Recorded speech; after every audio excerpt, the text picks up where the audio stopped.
This is a Film Stories original podcast. Love this podcast? Support this show through the Acast supporter feature. It's up to you how much you give, and there's no regular commitment. Just hit the link in the show description to support now. This episode is brought to you by Progressive Insurance. Do you ever find yourself playing the budgeting game? Well, with the Name Your Price tool from Progressive, you can find options that fit your budget and potentially lower your bills. Try it at Progressive.com. Progressive Casualty Insurance Company and Affiliates. Price and coverage match limited by state law. Not available in all states. My dad works in B2B marketing. He came by my school for career day and said he was a big ROAS man. Then he told everyone how much he loved calculating his return on ad spend. My friends still laugh at me to this day. Not everyone gets B2B, but with LinkedIn, you'll be able to reach people who do. Get a $100 credit on your next ad campaign. Go to linkedin.com/results to claim your credit. That's linkedin.com/results. Terms and conditions apply. LinkedIn, the place to be, to be. Hey, I'm Ryan Reynolds. At Mint Mobile, we like to do the opposite of what Big Wireless does. They charge you a lot, we charge you a little. So naturally, when they announced they'd be raising their prices due to inflation, we decided to deflate our prices due to not hating you. That's right. We're cutting the price of Mint Unlimited from $30 a month to just $15 a month. Give it a try at mintmobile.com/switch. $45 upfront payment equivalent to $15 per month. New customers on first 3-month plan only. Taxes and fees extra. Speed slower above 40 gigabytes. See details.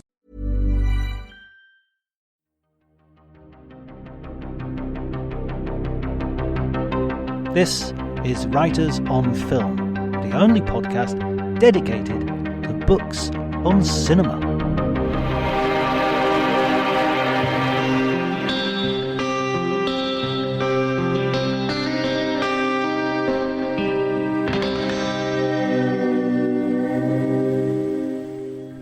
Hello everybody and welcome to Writers on Film. My name is John Bleasdale. I'm a film critic and writer, and today I am delighted to be talking to Ian Christie, a renowned film scholar. He has been a regular contributor to Sight and Sound, and he has worked substantially on earlier Soviet cinema as well as the works of Michael Powell and Emmerich Pressburger. He has written 2, maybe 3 directors on directors books for Faber, including Scorsese on Scorsese and Gilliam on Gilliam. He's one of those guests that I've really wanted to have on for a long time, so I'm really pleased to get him on. Thank you very much as well for the support while I was in Cannes. I hope you enjoyed the diaries and the special reports that I took out. Over the summer I will be attending several festivals, so I will be kind of copying that format throughout the summer so that you keep getting regular episodes. So this will be more writers on festivals for some of those episodes, but I will keep a steady diet of writers on film coming over the summer months, so I hope you enjoy that, and we have plenty of guests to look forward to in the coming weeks. If you enjoy this episode, please remember to like, subscribe, leave a review and spread the word on social media. Before you do that though, enjoy the conversation.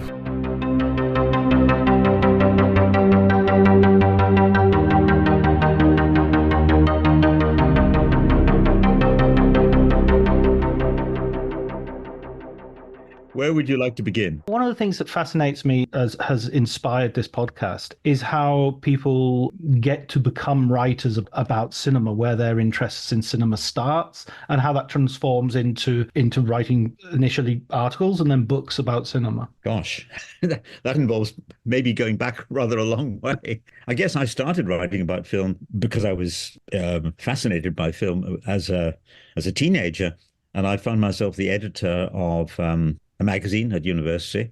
We were publishing a few, promising young poets like Seamus Heaney and people like that, who was coming up through in Belfast. But it gave me a chance, because I was the editor, to write about things that were happening in cinema. And I wrote 2 or 3 pieces as well as editing the magazine. And I guess I kind of slid into it really from that starting point. Of course, there weren't, when I moved on from being an undergraduate editing magazines like that, there weren't the same opportunities. And I suppose what really got me started was writing about Russian cinema was very important. I started publishing stuff about what was very exciting developments in Soviet cinema at the end of the 70s, beginning of the 80s. And that led to a number of books, and eventually it led to a sort of big tome called The Film Factory, which was a joint production between Richard Taylor and myself. But at the same time, this all really kicked off in 1978. 78 was a busy year for me because I was working on the Soviet stuff, and we produced a little pamphlet, really, of translations and essays about forgotten aspects of the great Soviet cinema of the 1920s. But at the same time, in exactly the same year, I don't know how I did this, I managed to produce a slim book on Powell and Pressburger. I think it was mainly my wife pointing out that I could do it faster if we got an electric typewriter. It was back in those days. So Technology. I did, and we moved a bit faster. That was after I'd taken a portable typewriter in my suitcase when we were off for a romantic weekend in Venice. And she said, "This can't go on. You've got to get..." Those things made quite a racket. Yes, they do, indeed. And so did electric typewriters back in those days, yes. So for me, those two things happened in 78, and they were both a kind of launch pad for what had been really two different strands of my activity ever since, plus a few other strands that have come in since.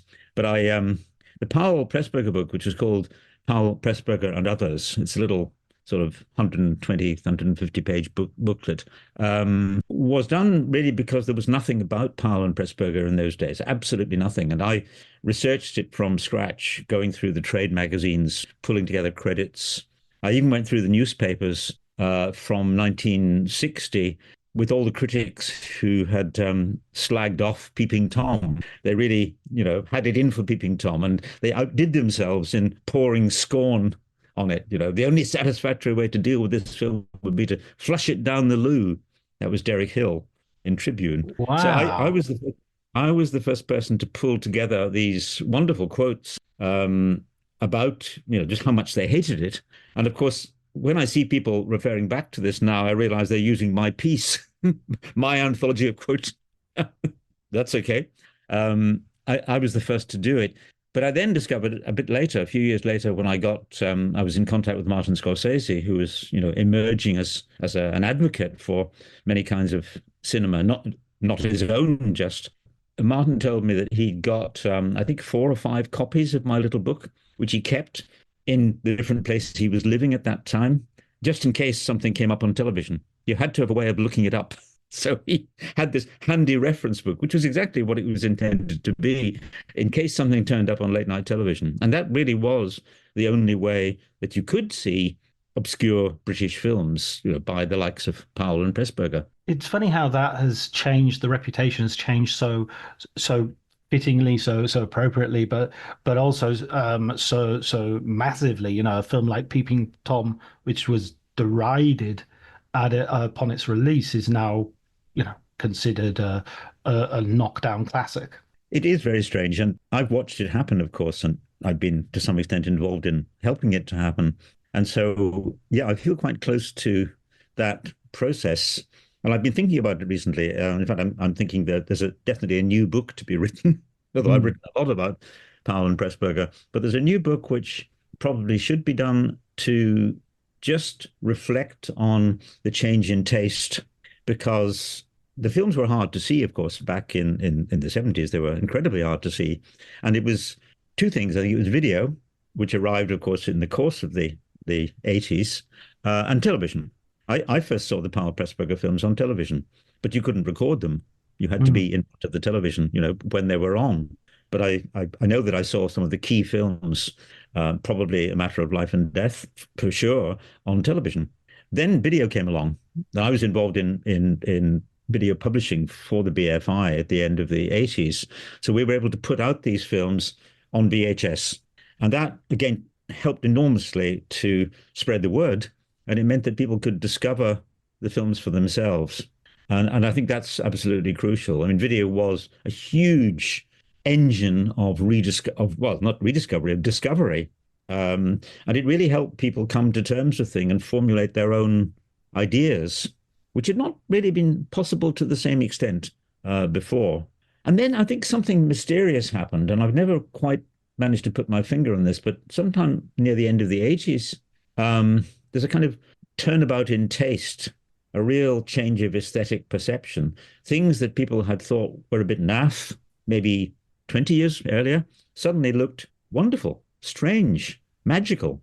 I mean, a very good example would be the Powell Pressburger film Tales of Hoffmann. When Tales of Hoffmann first appeared back in 1951, nobody knew what to make of it. They thought it was just the weirdest, oddest film. I remember Ray Durgnat, great writer, and one of the early people to take up Powell and Pressburger. Ray wrote about it. He said it was like a sort of ye olde junkie shop, meaning that they'd thrown everything into it. There's an incredible sort of mixing of styles and materials and genres and so forth within the film. And he didn't mean it negatively entirely, but that was how the film looked to him. And he was pretty eclectic in his tastes. Nowadays, I think when we look at the film, especially with Scorsese's endorsement, saying it was the film that he saw on television as a kid that really turned him on to understanding cinema. He said that frequently. We look at it through... And in Scorsese and Scorsese. We look at it through different eyes. And really something has changed, because some of us are the same people with the same eyes, but somehow the aesthetic climate has changed. And certainly younger people coming up now who, I guess, are growing up kind of taking for granted that the Powell Pressburger films are somehow foundational, that they're wonderful. I'm amazed when I discover that. When I ask young people, what do they think of them? They say, oh, they're just great, they're wonderful. And I think, 20 years ago, 30 years ago, you couldn't give them away. What has changed? I sometimes think of it. I don't remember the source of this. It's definitely not me, obviously, but I remember somebody talking about English literature and talking about there being two poles of English literature. There's the sort of King James Bible, austere, a limited vocabulary, clarity, not using too many adverbs or adjectives, and then there's Shakespeare, the massive vocabulary, repetition, filigreed, complicated, and one is a garden and the other is a meadow. One is controlled and the other one is wild. And I sometimes think the same can be applied to cinema, where you have people in British cinema, particularly like Nicholas Rowe, Ken Russell, and Powell and Pressburger, who represent this much more wild and much more magical, much more transgressive form of cinema. And it isn't the Merchant Ivories of the world, who by the way, I love. That's not knocking Merchant Ivory, but they're not as producing sort of something which is more recognizably in a certain place. I don't know. Does that make any sense? Yes, it does. It makes a lot of sense. That's a good way of putting it. I've not heard that distinction cast in that way, but it does make a lot of sense. And for instance, I know that the people who remained unconverted to the cause of Powell and Pressburger, people like Victor Perkins, very, very influential critic, and generations of kids have read his book Film as Film as part of their studies, film studies. Victor never saw anything in Powell and Pressburger. He remained utterly unconvinced. What were his favorite films? Max Ophuls, things like that. I mean, he revered Ophuls' work, which is very controlled, I guess. But in the case of Powell and Pressburger, in my writings about them and in my book Arrows of Desire, I cast them as belonging to a sort of Blakean tradition. It's very similar, I think, to the distinction you were making. Wild, craggy, over the top, in many ways, romantic, certainly, and all that goes with that. And I think that is the secret of their appeal. And I think what changed in the collective aesthetic taste was a much greater interest in that kind of work, and not just in cinema, but in music, in art, and so forth.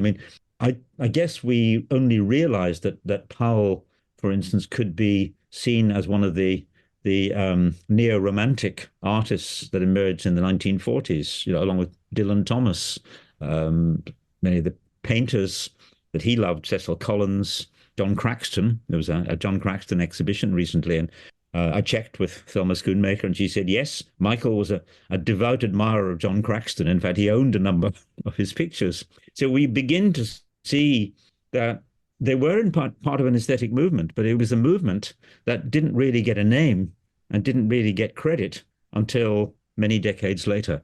Yeah, absolutely. And there's also that sense that, to me, my experience of watching Powell Pressburger and coming to it relatively late, via DVD, it has to be said, is that the films always surprised me. They always confounded my expectations. So I think the first one I would watch would be The Life and Times of Colonel Blimp. You know, I know the sort of idea of a stereotype of Colonel Blimp, so I'm waiting for that sort of film, and I don't get that. And then Matter of Life and Death, I'm expecting a certain film at the beginning, and it goes off in directions you couldn't possibly anticipate. And I wonder if that's something to do with the reception as well, that by defying generic expectations, people can be left dissatisfied. You know, oh, I was hoping it would be this, and it turns out to be that. Whereas 10 years along the line, you just watch them for what they are. I think that's very true. And it's it's also connected with the fact that the films have really found their mass audience, the deep audience, if you like, in the era of repeatability. First of all, it was video, and then it's DVDs, Blu-rays, etc. And that has allowed people to really get to know the films and to discover their many layers. And when I started trying to unpack the layers of, a film like Blimp, I published a special edition of the screenplay of Blimp, in which I kind of dug into what we know about how they assembled the film. And I discovered there were like 3 layers to it. There was what they wrote, and then there was what they shot, and then there was what they put in the film. And they're different. So it's a film which is kind of packed and selected from all the wonderful material that they generated. And there's so many kind of allusions and references and things that go off in different directions, which you can chase up. And that's even more so with The Matter of Life and Death. I wrote a book about Matter of Life and Death, which is just got republished a few years ago. And I had great difficulty squeezing all the stuff I'd found into the confines of a little BFI Film Classics book. In fact, I think they asked me to shrink it a bit because there was too much in it. But it was really just stuff that I had come up with through diving into the film and just following some of its rabbit holes, if you like. Except I would say they're not rabbit holes. They're all related to the central themes, which Blakean. I was wondering as well, you mentioned just then that you spoke with Thomas Schumacher about one of the influences of Michael Powell. Did you had opportunities to talk to Powell and to see how he was reacting to the reassessment of his career? Oh yes, I did. I dragged him through that. I got both Michael and Emmerich to agree when we did the big retrospective at the NFT in 78, which is what I did the book to accompany. I got them to agree, come and introduce a number of the films. And yes, I guess given the difference in age, I guess I got to know them as well as anyone because they were pleased. Having been out in the cold, forgotten, they were very pleased and kind of surprised to see their films from so long ago being reassessed. I remember, for instance, a film that they remembered as a failure, which is now revered in many quarters, A Canterbury Tale. That film had been literally unseeable right up until 78, when the BBC restored it to its original shape and length. But Michael and Emmerich remembered it as a failure. For them, it was the first time that they'd met with a fairly negative critical response, after films like One of Our Aircraft is Missing and The 49th Parallel. And they felt that they hadn't explained what they were trying to do in the film properly. And I could not persuade them to actually come in and watch it again. I remember them standing outside saying, no, that was a failure. We didn't get it right. And of course, several generations since then have decided that they most definitely did get it right. But for them, of course, the memory of kind of critical rejection was still quite strong. But gradually over the years that I knew them, I guess I knew them, from the late 70s through until their deaths in the 80s. During that time, they kind of relaxed a bit and they began to appreciate and respond to the levels of interest. I remember we managed to raise the money to make a new restored version of The Life and Death of Colonel Blimp, which was a really difficult and expensive job to do because there was no negative that we could work from. So we had to reassemble it in the right order. We finally did this in 85 and did the premiere, effectively, the modern premiere of the film. Huge, huge response. We did a premiere in a London cinema at the Screen on the Hill, and we had dozens of filmmakers present. I mean, Terry Gilliam, who lived nearby, was there, and everybody was falling over themselves to say how wonderful it was. I remember we asked Neil Jordan, who was just emerging as a young filmmaker, to do a piece for television, or a Channel 4 television series called Visions, about what he liked so much in Blimp. And I remember standing with Michael and Emmerich watching this on a monitor. It was very interesting because Michael's response was, "Oh, I'd like to meet him. He's got an interesting angle on the film." And Emmerich said, "Why does he want to do that?" Because he was kind of playing around with the film and, not just taking it straight. And of course, that tells you a lot about their very different temperaments and characters and so forth. But Emmerich, I know, was enormously gratified and pleased as he came to the end of his life to know that what he had put into Blimp, which was his favorite amongst all their films, was being appreciated by much younger people. And that meant a huge amount to him. He wasn't the kind of person to express it fulsomely, but you could see that he was drawing strength and comfort from that. It must be, I mean, it shows you two things. One is that people from that era of making films didn't necessarily know how their films would survive. The old idea that it's a different medium, but the BBC would tape over wonderful programs that were made for them just to save money and instead of buying new tape.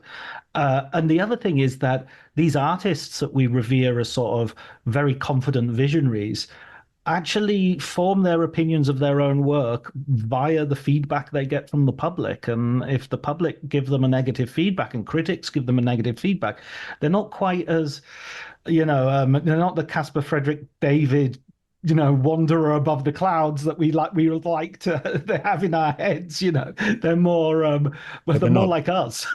They are indeed, and I think it's very hard for a filmmaker to sort of overcome that sense of rejection. I mean, certainly back in the time when they were making their great films in the 40s and the 50s and even into the 60s, the idea that films would be around indefinitely was pretty unusual. They didn't know if or that their films had survived. Michael Powell wrote a book about the Battle of the River Plate. And he says in the preface to the book, which is, that became their film, as it were, but he wrote a book about the story of the Battle of the River Plate because he says books are a more durable medium than film. Right. And he meant it. He knew that if he published the book, it would hang around, but there was no guarantee whatsoever that the film would hang around. And indeed, that film, Battle of the River Plate, one of their last big film together, was shot in a process that no longer exists, VistaVision.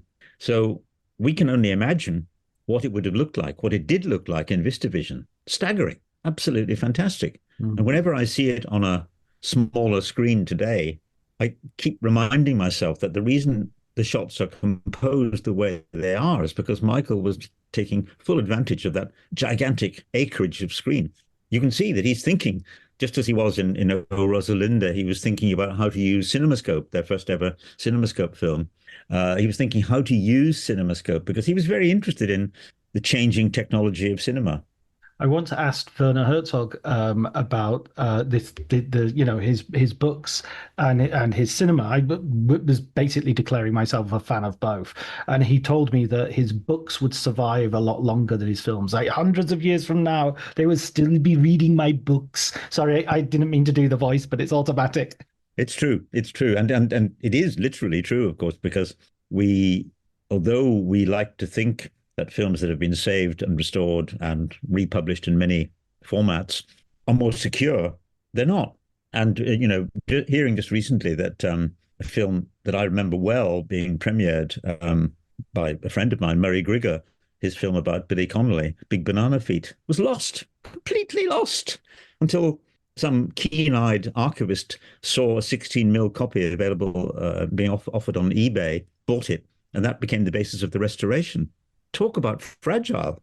I mean, that's a very recent film. So no film can be considered secure. It's still, if you like, an insecure, evanescent medium. And we remember that. I mean, as you know, I've done a lot of work on early British cinema on Robert Paul, the founder of our film industry. And I reckon Robert Paul produced probably about 800 films in his career between 1895 and 1910. We only have about 80 of those. The rest will probably never appear. They were just discarded. And, I live in hopes that somebody will discover a great sort of barrel of them somewhere, like the Michelin Canyon discoveries, where they discovered hundreds of Michelin Canyons actually crammed into a barrel, quite literally, able to restore them. I keep waiting for the moment when a load of Robert Paul films will appear like that, but I don't think they will. So we're basically looking through keyholes to some of these figures. Yeah, that's a very good way of putting it. And we have to make the most of what we've got, because there's a lot we don't have. I mean, even in the case of Powell, we don't have 5 or 6 or 7 of his films from the 1930s, and we've got a lot missing there, which would probably shed new light on the education of a filmmaker as he was working on that. I think that's what is fascinating as well about your career as a film scholar is you've gone back to the very, very beginning, but you've also followed very contemporaneous figures like Scorsese, like Terry Gilliam, and you have this breadth of work that you've done. When you look at it, do you see this all connecting as you work on even a later book? You might be thinking, I see connections with the beginning here. Yes, I of course I do see connections, because I'm me, so I'm the connecting thread. I've followed.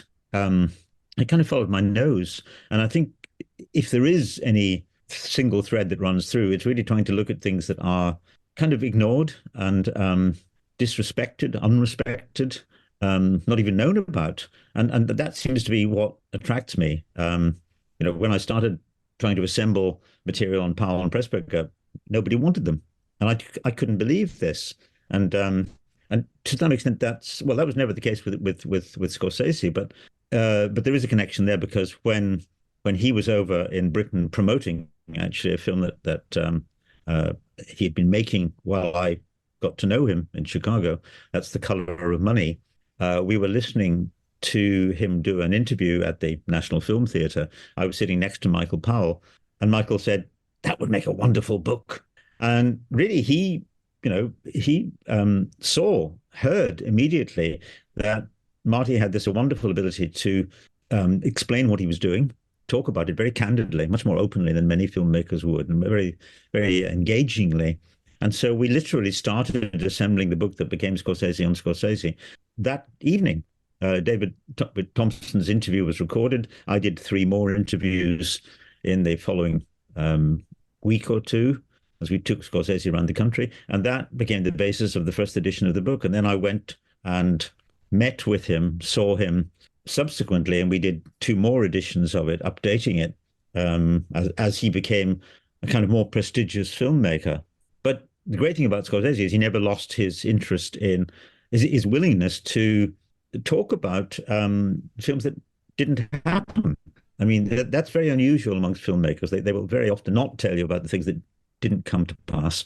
But Scorsese, certainly in the early days, was very happy to talk about his plans, his ambitions, which might not happen. And then unexpected things crashed into his career. Like he never thought he'd get to make Last Temptation of Christ. And I remember saying goodbye to him in Glasgow, and he thought he was going to be making something else. And suddenly, within a month, the opportunity had come up, the funding was in place, and he rushed off to Morocco to make it. Wow. But then again, much later, when he was making Hugo, which is his film about early cinema and about Georges Méliès. Of course, by that time, I'd done a lot of my work on Robert Paul, the pioneer of cinema in Britain. And it was Robert Paul who sold the equipment to Méliès that allowed Méliès to get started back in 1896. So I said to Marty, you will make sure that, you credit Robert Paul in your film. Yes, he said. Yes, I will. Don't worry. Well, if you look at Hugo, you will not find any mention of Robert Paul. he was going to be visibly credited, and I saw in the props department, I saw they had a lot of props ready to actually show that indeed Méliès had got his equipment from Paul, but somehow, making that point when they got into the edit, it would have held the film up. And so one of the things I regret about Hugo, and I've said this to Marty on a number of occasions, is that it doesn't really quite take the opportunity to just correct the received history, because it could have done. It's a great film, and it really captures the sense of the excitement of early cinema. And a very important aspect of it is that it captures the way that the pioneers felt discarded, because the story of Méliès is the story of, someone who was forgotten and reduced to running a toy stall only 20 years after he'd been at the top of his game. So that's something that Marty certainly identified with very strongly, but he didn't quite take the opportunity to correct the history. And so Méliès remains very well known, and Robert Paul, well, I'm still trying to make people aware of just how important he was to getting the whole idea of cinema going. There is something about the concertinaing of time as well when it comes to looking at these great figures that you, as you just said with Méliès, he's doing this massively foundational, important work helped by Robert Paul in terms of the equipment, and then only 20 years. It's like there are so many careers which take less than 5 or 10 years to really come to that peak and then decline completely. I mean, Orson Welles, I always think of as, there's not that much time between him making, Citizen Kane as his first film and making sort of his last sort of significant film that he can complete and have control over. It takes place again in the space of about 20 years. But I look at Orson Welles as almost being a country in himself. As if he spans the whole century, and of course he doesn't. No, he doesn't. That's very true indeed. You're absolutely right. These sort of fire rocket. No, that's not the right word. It's like a rocket going up, trailing sparks, and then it comes down very quickly. And the people whose careers are like that, for different reasons, of course. When I was a student back in Belfast, I actually saw Orson Welles on stage. I have to pinch myself sometimes because he came to Belfast and did a tryout for what would become, his great film, whose title, of course, I'm going to forget immediately. Or Othello, or Chimes in Midnight. Right. Oh, of course. Yes. He rehearsed it he performed it as a stage play with some of the actors who would appear in it at the Grand Opera House in Belfast. And of course, I have no very immediate memory of that, but I know I was there. I know I saw him. And that's like seeing the Beatles for a cinephile. Well, indeed, I saw them too. In '64, they came to Belfast. Nobody had a clue what they were performing because the amplification wasn't up to dealing with the level of audience noise. So we were all standing in the crowd saying, "What are they singing?" Nobody could tell. But it's short careers and careers that fizzle out. I mean, the other person that I've spent a lot of time on, I guess I'm going to be probably doing to the end of my life, is Sergei Eisenstein. And when you look at the small number of films that Eisenstein was able to actually make, I mean, it's 7.5 or 8, depending how you look at it. It's a very, very small body of work when you consider the number of projects that he had, wanted to make, could have made, and so forth. It's tiny. And instead, what he did was to pour a huge amount of energy into his theoretical writings, his essays, and his drawings. And my argument, I published a book of his drawings, and I've written a lot about the drawings, is that you can kind of see these as, just as much part of his creative output as the great films. I mean, you may not think they're as important, but there's so much material in the drawings, as there is in the writings, of course, that you're selling Eisenstein short if you don't take that into account. I call it the third text. If you can get access to the drawings, and increasingly they are accessible. We've done this big Thames and Hudson book, which indeed, incidentally, you see how things tie up. I said to Scorsese, if I get this book together, will you write a foreword, a preface? And he said, yep, I'll do it. Many years later, we got the This episode is brought to you by Progressive Insurance. You chose to hit play on this podcast today. Smart choice. Make another smart choice with Auto Quote Explorer to compare rates from multiple car insurance companies all at once. Try it at progressive.com. Progressive Casualty Insurance Company and Affiliates. Not available in all states or situations. Prices vary based on how you buy. My dad works in B2B marketing. He came by my school for career day and said he was a big ROAS man. Then he told everyone how much he loved calculating his return on ad spend. My friends still laugh at me to this day.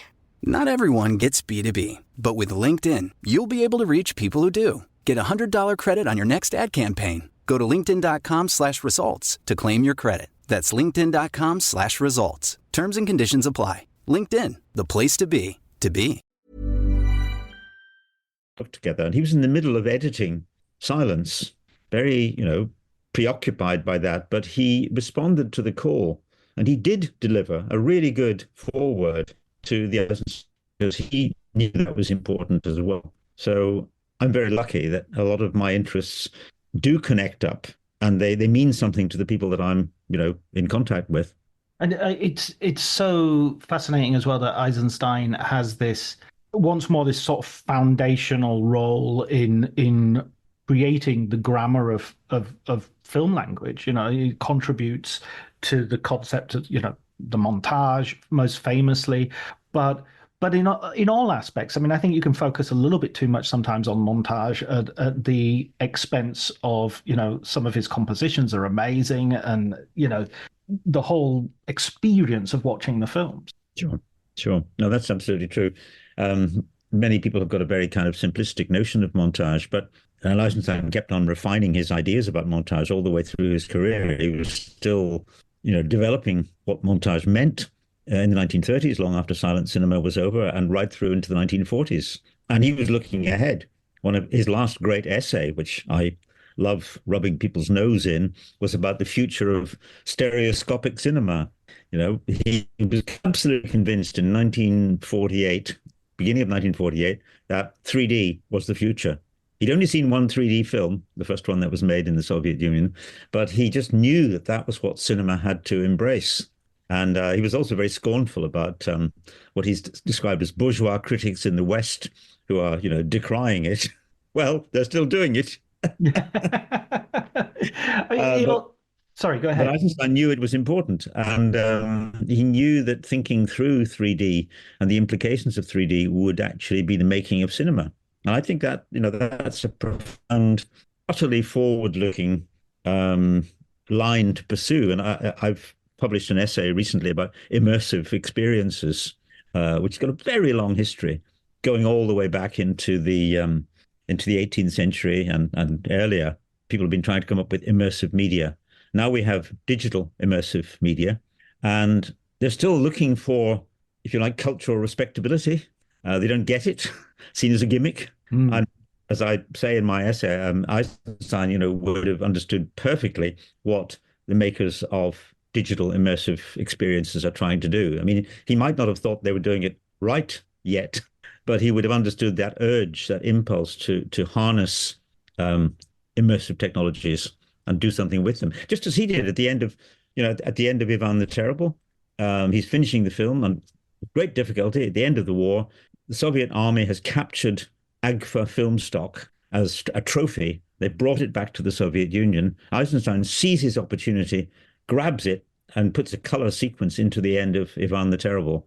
And there it is for us to enjoy. That was sheer opportunism for him. The banditry involved in exactly. That's what the artist bandit, the artist. Yeah, exactly. And he didn't even, the film hadn't even been released when he died. In February 1948, he died, and the part 2, which has the color sequence in it, was banned. And it was not unbanned until 1956, until Khrushchev came to power. So everything that Eisenstein had done, what he'd foreseen, what he'd poured into his last work, remained unseen until very nearly our own time, until the end of the 50s.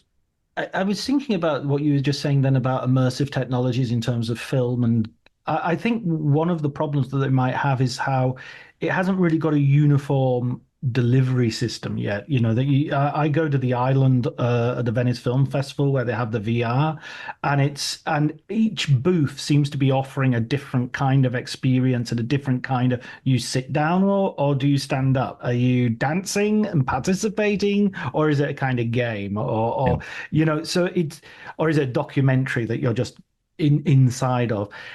And I think the experience itself and the experiences are wonderful, but until they work out, are we doing this at home? Are we doing this communally? That you know, whereas with film, you go into a cinema, you sit in a seat, and you know, even if it's a 3D film or a 2D film, it's still, the delivery system is pretty much the same wherever you go.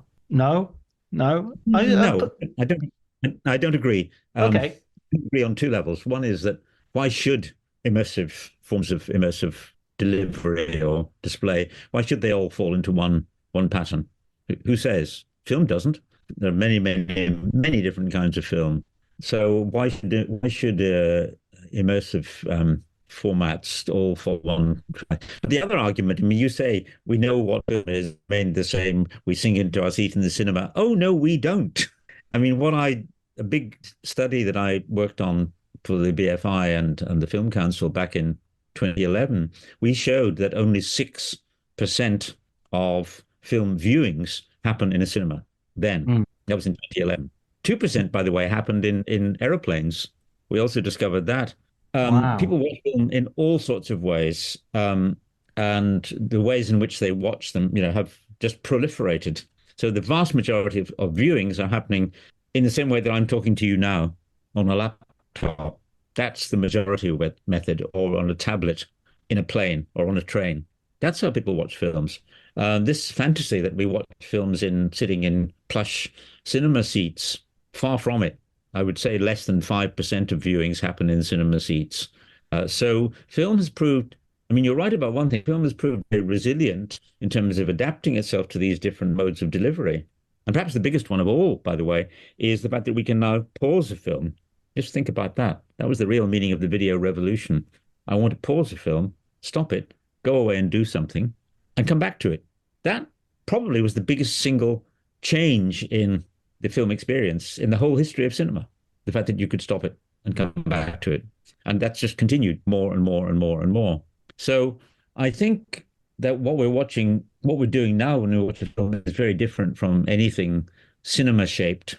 And if I'm watching a 1940s film now, in any of the ways that I might be watching it, I'm performing a fundamentally different operation in many ways to what its original audiences would have done. Now, I'm going to play the Joker and allow myself to U-turn on this completely and say, is that therefore speaks to the resilience of film, that it can be so adaptable and can be done in this way. And maybe that is the problem of the immersive experience, that you have to go and do it in one particular way in order to, you know, so the opposite of what I just said. No, you're moving quickly on your feet. That's absolutely true. That is the problem with all sorts of gadgetry that has come along to enhance the filming experience, that it's constantly changing. I mean, I had that experience. I was doing a bit of field research on immersive media during the last London Film Festival, and I signed up to do an AR walk through the centre of London, which was a part of the expanded version of the London Film Festival. And when I got to Trafalgar Square, to the starting point, I held up my phone. It was the right type of phone, an Android, and I switched it on, and it said, "Your phone is not compatible with this program." It turned out it only works with a certain generation or model of Android phone. So I had to kind of abandon my plans, go back, contact the makers of the program, and we had a second go, and it worked. You could imagine that happening with film. And it has happened to all of us many times. You know, the bloody cassette won't play, the DVD won't play, it's the wrong region. Yeah, there are all sorts of difficulties that get in our way, which we kind of take in our stride because we know we can get around them somehow. Relatively speaking, immersive and new media formats are kind of in their infancy. and the rapid changes in technology are not helping. This is absolutely true. They're really not helping at all. We're in the grip of an industry or a set of industries that are obsessed with innovation and novelty and giving us updates, and has survived that to the point where it has managed to cross from one format to another, and it often be enhanced in the process. But that's also an interesting experience. If you watch a super enhanced version of a 1940s film, a Powell Pressburger film or an Eisenstein film, we're not seeing it in the same way again as the audiences of the 1940s saw it. And there's nobody who can make that comparison. All we can say for sure is it's not the same. It may be profoundly not the same, but or maybe only slightly. Does this mean that there is a kind of essence of film that somehow transcends the way it's delivered? Maybe, but it's modified by the way it's delivered. And the audience that's watching A Matter of Life and Death in the latest 4K restoration is, I think, arguably having certainly a qualitatively very different experience from the audiences who saw it in 1946. And they're seeing more in it. So that allows for a greater depth of engagement. Yeah, it reminds me of talking. I apologize because I always sort of think back to literature on some of these questions, but it's like where does Hamlet live?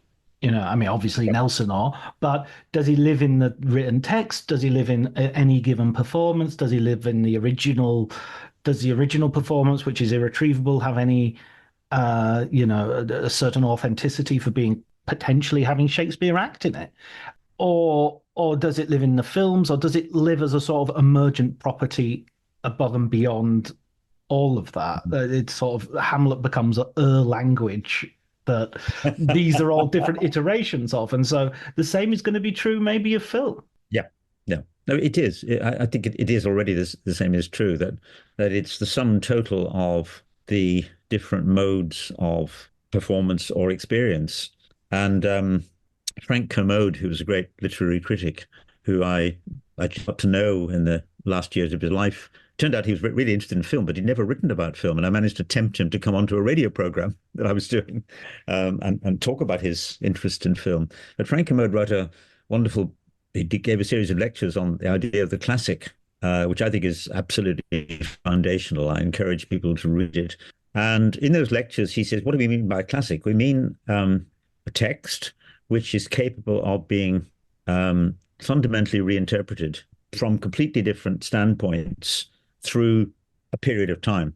So, we call, I don't know, a text like Dante's Purgatorio, or the whole sequence of Dante. That's something which has been passed down through the centuries, radically reinterpreted, has given rise to its own imitations, its own modifications, its own forms, etc. It is distinct. Well, it's separate from any of the instantiations, any of the texts which are its bearers, as it were. And for Kermode, that's the definition of a classic. A classic is something which is capable of being reinterpreted radically, differently down the years. It's true of film. If you look at what was valued about a film in the 1930s, and then look at it, if it survived in successive decades, people see quite different things in it. And that's what makes some films classics and others not. And sometimes we look at different sort of genres which were never purposed as, I'm thinking of sort of, I don't know, Italian gialli or something like that, which were never produced with the idea of this will survive and be regarded as a classic of cinema. And yet they have achieved that because we now look at that genre in a totally different light to the way it was perceived and conceived at the time of its production. Yeah, that's absolutely true. The even more classic example would be the Western. Right. The idea of putting Westerns on a pedestal and talking about classic Westerns and great filmmakers who devoted their chunk of their career to making Westerns, that is a very modern idea, really. It's an idea that I would say comes from the 1960s at the earliest and developed through the 70s and through the 80s. But it certainly wasn't the case in the 1930s. And, when John Ford famously turned up at a meeting in Hollywood and said, "I'm John Ford. I make westerns." He wasn't boasting, as it were. On the contrary, he was establishing the fact that he made actually one of the lowest and most despised genres, something that had been just the bread and butter of cinema from the previous 20, 30 years. So that, yeah, we can canonize. And I think this is this process of canonization of creating canons of excellence, which is also something I've written about, is really interesting because often you get people, especially when it comes to making up lists, who say, "I don't believe in lists. I don't believe in canons." To which I say, it doesn't matter whether you believe in canons. They exist. They exist whether or not you believe in them, because they're what drives the scale of values. They're what drives what gets revered, valued, awarded, restored. If a film or a filmmaker isn't in a canon, as it were, their film doesn't get restored, and nobody writes about it. So canons are a very powerful kind of underpinning reality, I think, and they change. I mean, they definitely change. That's what's so interesting about I've been involved with the Sight and Sound, 10-yearly poll for the last, I don't know, 30 or 40 years. I was involved in helping to run it at various stages when I worked at the BFI, and for the most recent one, I actually was invited to help expand the base of people who contribute to it. Including me. Fools that you are! You let me in! Yeah, my lips are sealed about who I brought on board, but look what happened. Look what happened. Riff raff. Chantal came out on top. And then that took a lot of people by surprise. That's partly a result, of course, of polling a wider range of people. Not just more people, but a wider range of types of people in different places. But the evolution of canons and how things become canonical and indeed stop being canonical. That's interesting too. No, the Western to some degree. I think you're right. I think what the experience of Westerns in the last, let's say 20 years or so, roughly, has been of constant surprise when a new star Western appears. People say, "Gosh, isn't it amazing? People can still make, something different and unusual and etc." As if that hadn't been going on through the entire history of the Western, which of course it has been, and that is pretty intriguing. I mean, once upon a time, say, Dances with Wolves was treated with real reverence, even, or respect, certainly. Now it's become a sort of whipping boy in many ways, and yeah, those standout art Westerns that we've seen over the last, it's a longer period, after the last 30 or 40 years or so, are films that have been made with a deep consciousness on the part of those making that they're making them against the backdrop of decades of forgotten Westerns. So they're kind of trying to climb up the pile and say, "Look, you can still do things with the materials of this old genre." That's what Scorsese has done with his having finally made his Western.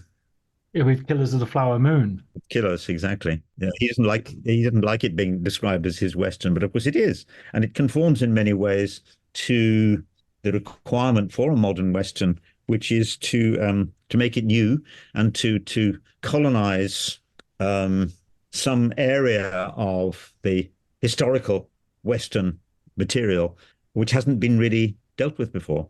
There's a sort of one of the threads that you can trace back through the history of the Western is when somebody has brought, the first telegraph into the Western, the first this, the first that, etc., the first fridge, truck that's carrying fridges, and things like that. All of those, there's a moment where you can use the novelty of introducing new elements, new historical elements, usually into the Western, which sort of reanimates the genre and shows that it's at bottom, it's still dealing with the same dramatic essentials, but it can be remediated, let's say. I was recently I was in Cannes and watched Horizon, which is the new Kevin Costner Western. Just mentioned Dances with Wolves, and I was really surprised because it's a very traditional, very possibly quite conservative Western. Certainly not particularly revisionist or radical, but it is the first chapter of a apparently very long work. And at the end of the Western, for me, it had done so many things very well that I was very happy with it. I thought this is a great entry into the genre. And I, as you do at Cannes, I was applauding at the end of the screening and quickly realized I was the only person in the room applauding. And around me, people were kind of scoffing and groaning. And I was, oh, am I so... I appear to be not in the middle of the critical, whatever this is, the critical moment, you know. That's something which can happen to you in Cannes. I went to Cannes for decades when I worked for the BFI. I think I did about 35 Cannes film festivals, which is probably more than a human being should do. But I remember during one of them, there was a Chantal Akerman film showing. I was then and am now very, very enthusiastic about Chantal Akerman. And this was Le Rendezvous d'Anna. And people, as we were all fighting to get in, could we get into this packed out screening? It was on the Rue d'Antibes, one of the old suite of cinemas that used to be there. And I thought it was terrific. I think I was seeing on the front. And come the end of the film, I looked around. It was an empty cinema. Yeah, everybody had left. Audience that had been fighting to get in only less than 2 hours earlier had melted away. And that when you really realize just how unfashionable a filmmaker can become in their own lifetime. Absolutely. Hey, I mean, there's always another turn of the wheel. And, you know, since Chantal sadly died, her star has certainly risen.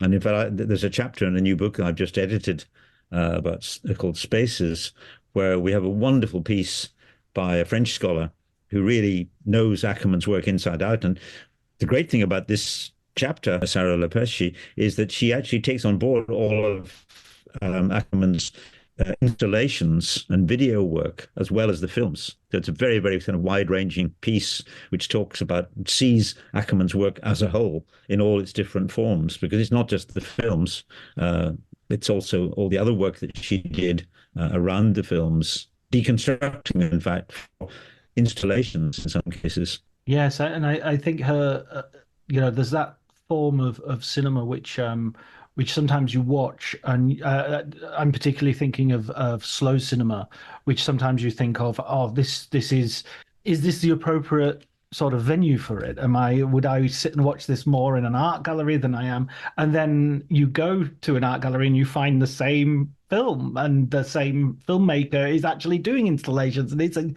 is doing exactly that. So the criticism doesn't really hold, because you can go there or you can go here. Yeah, I mean, that's a challenge that's facing a lot of makers. I mean, Isaac Julian, who's somebody whose work I'm very interested in and have followed right, from its beginnings. Isaac has done one of his recent pieces, Lessons of the Hour, which is a piece about the great American abolitionist who came to Britain and gave a lecture in the mid 19th century. One version of that, which I saw in his retrospective at Tate Britain, was on 7 or 8 or more screens.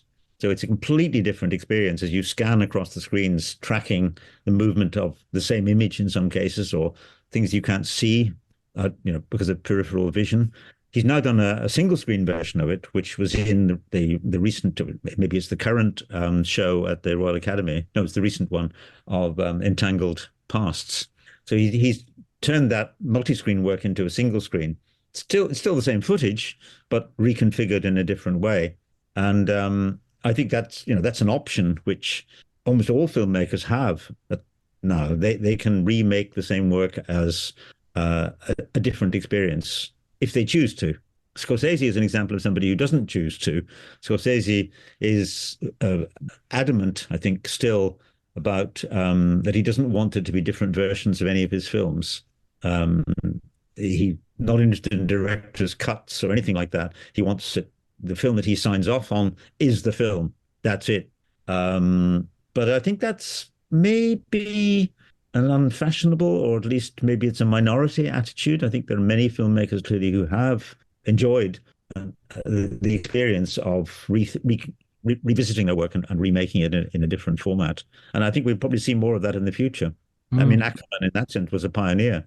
She took her early 16 millimeter work and reconfigured it in experiential forms, which I have to say were wonderful. Those that I managed to see. Yeah, I always think of Ridley Scott in this as a filmmaker who's constantly, and he's almost being told, we'll release this as the thing, and we'll, you don't worry, you've got a director's cut coming up.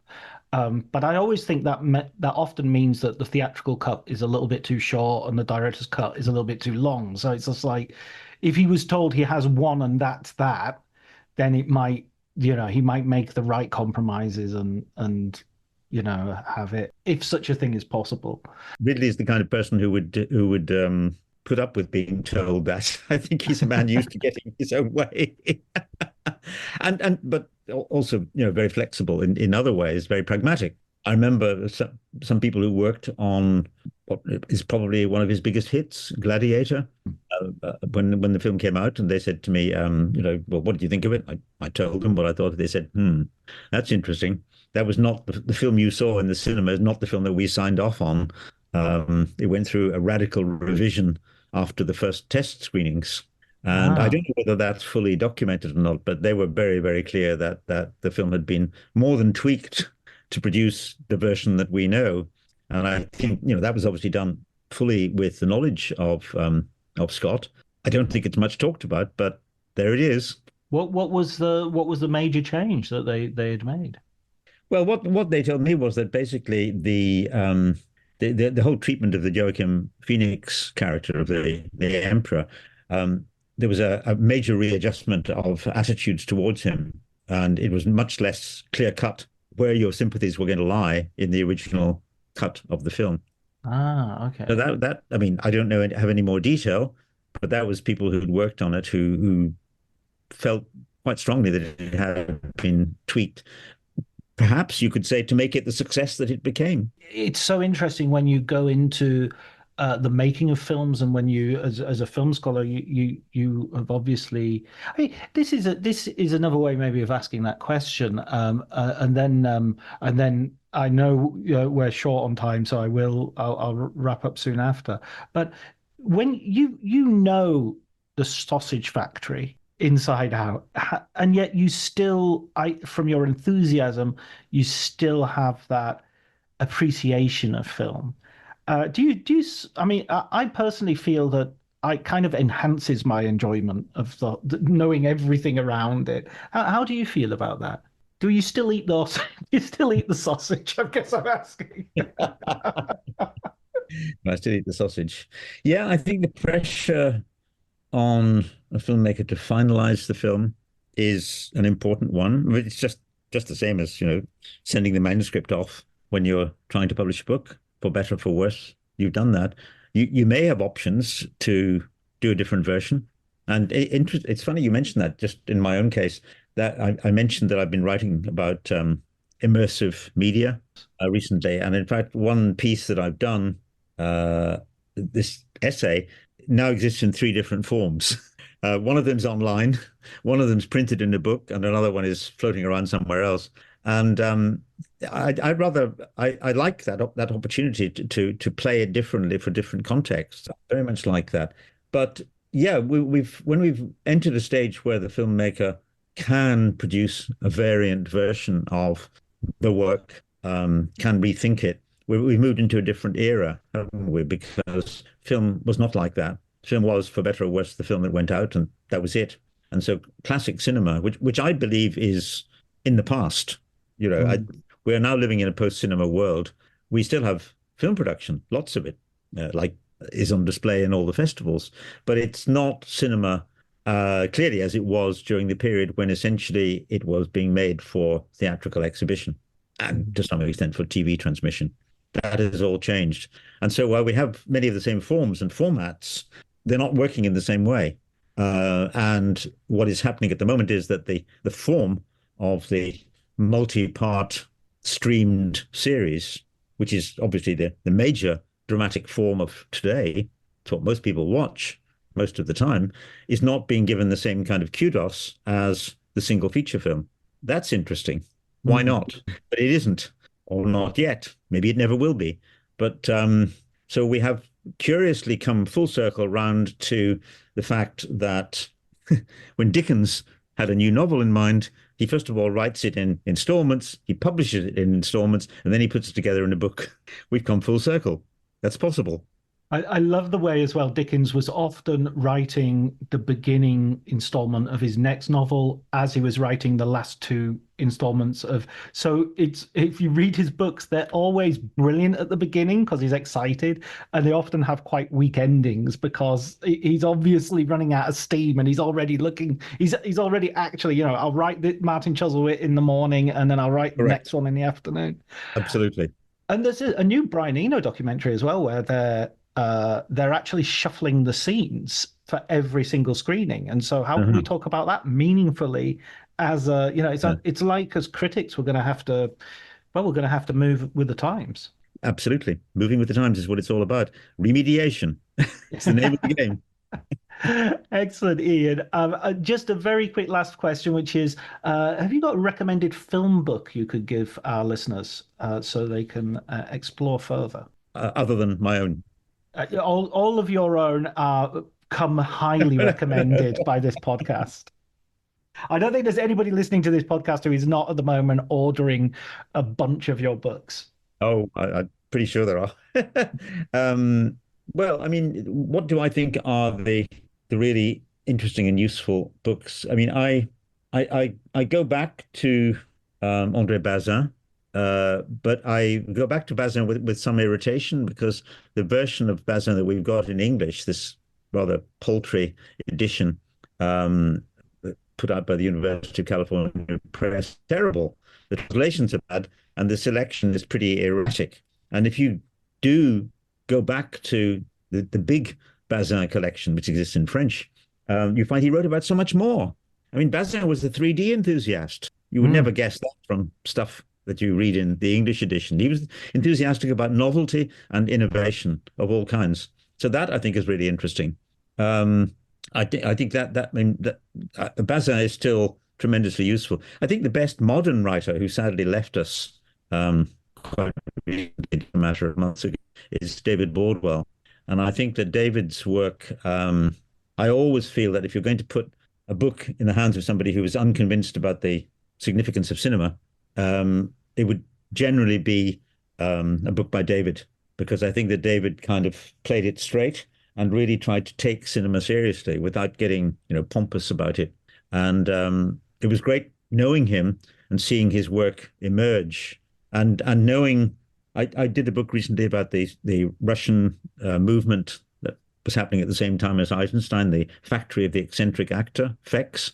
And I wrote to David. It turned out only a few months before his death, mentioned that I was doing this, and he said, we really need a book about FX. Of course, I agree with him, but yes. How wonderful that he kept that enthusiasm, because he knew his way around the history of early Soviet cinema as so much else. And he was always ready to, encourage you to go further and look at areas that are perhaps not sufficiently highly regarded. Excellent. That was a wonderful tribute as well. To a great writer. Thank you so much, Ian, for taking your time to speak with me. It's been a real pleasure. Thank you. Thanks, John.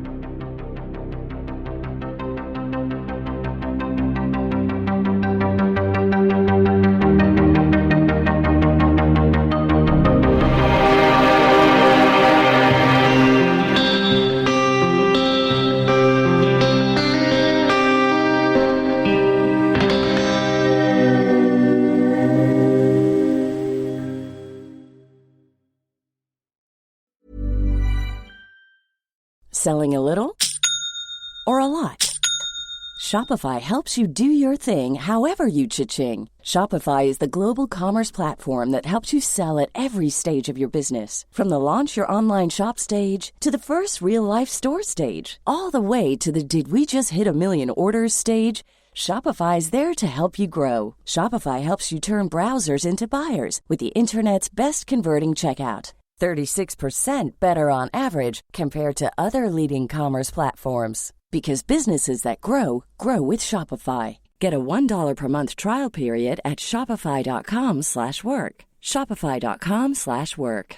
This episode is brought to you by Progressive Insurance. Fiscally responsible, financial geniuses, monetary magicians. These are things people say about drivers who switch their car insurance to Progressive and save hundreds. Visit Progressive.com to see if you could save. Progressive Casualty Insurance Company and Affiliates. Potential savings will vary, not available in all states or situations. My dad works in B2B marketing. He came by my school for career day and said he was a big ROAS man. Then he told everyone how much he loved calculating his return on ad spend.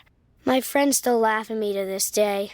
Not everyone gets B2B, but with LinkedIn, you'll be able to reach people who do. Get a $100 credit on your next ad campaign. Go to linkedin.com/results to claim your credit. That's linkedin.com/results. Terms and conditions apply. LinkedIn, the place to be, to be.